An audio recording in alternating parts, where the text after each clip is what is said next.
So I'm really pleased to speak to you today, Dave, because you've been helping us so much with the STARFISH trial, giving you your experience and leading a group of patients who've been really heavily involved in putting the trial together. But what I'd really like to hear is your experience, because that's what's guided us in developing this trial, and it's a really important thread throughout the design of it. So Dave, could you tell us what happened when you developed a sudden sensory neural hearing loss? Well, obviously the symptoms vary from person to person. For me, the first sign was sort of a fullness in the ear. It was like my ears needed to pop, like on a plane, but it didn't work. And later in that day, I noticed that my hearing had gone really tinny. It was like listening to a transistor radio, and there was no bass. I knew that wasn't right. So I went to see the doctor the very next day. The doctor I saw just told me it was earwax and that I just needed to take some drops. I wasn't convinced, but I think I wanted to believe it was something simple. So I took the drops for a whole week, and my hearing was still really bad at the end of the week. Saw the nurse, who immediately said, "I can't see any wax in here," called the duty doctor. She came straight in, did a tuning fork test, told me this was an emergency, and I was at ENT in the afternoon. I saw the specialist. I was prescribed oral steroids for a week. And how did developing hearing loss in that way, how did it feel to you? It was awful. You don't know how important something is until you lose it. My first reaction had been denial. It was wax. I sort of knew it wasn't. Then came realization, and I looked on the web, and Dr. Google tells you this stuff, and you realize this is serious. You could have permanent hearing loss here.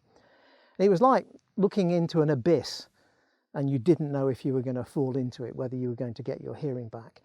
I love listening to music, and it sounded awful. I just felt horrible. It was really bad. So how did it turn out for you? What was your experience? So the steroids were amazing. I'd heard that expression, on steroids. I hadn't known what it felt like. I was so energized, and I didn't sleep the first night.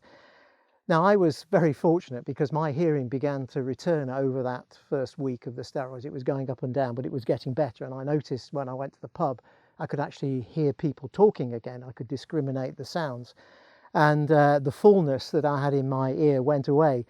Now, I have tinnitus. That's a high-pitched note in my ears, and I've had that for a long time. And it was a little bit worse, and it stayed worse, but boy, so much better than I was. But then almost exactly a year later, my hearing went again. But it's funny because this time I knew how it felt, and the fullness was there for 3 or 4 days before I thought, actually, no, my hearing's going, and I could hear it. It had gone. So I was straight down to ENT immediately. I was given more steroids, and within 3 days, my hearing had completely recovered. And I think, that's a big thing. Getting there quickly was really important.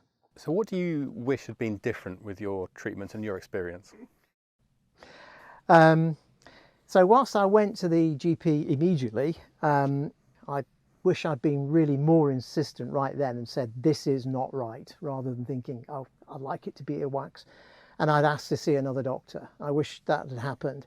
This is a rare condition, so not all GPs have ever come across it, but it does happen. And my second GP was absolutely fantastic and was totally on the ball. Research has shown that time is of the essence for getting treatment from when it occurs to getting treatment. And so I was lucky that, despite the week's delay, I did get all my hearing back. The other thing was I was trying to test my hearing at home to know what was going on. So I would have loved to have had some way to do that. And I'm really pleased that the STARFISH trial is actually going to include a home hearing test so that you can really see what's happening, because I think there's a lot of reassurance that you can see it may be going up and down, but there is progress, and it's just great information for the audiologists and the surgeons. Is there anything else you'd like to add, Dave, to what you've said so far? I think really I'd just like to give some encouragement. Our hearing is too precious to lose, so you've got to fight for it, because help is out there, it's ready. You've got to be insistent. You know what your hearing feels like. You've got to get seen quickly. And the critical thing is just take part in this trial.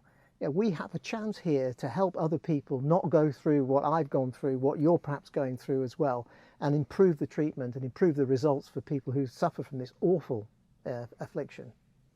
Thank you very much, Dave, for giving us so much information about your experience. You're absolutely welcome. I hope it helps.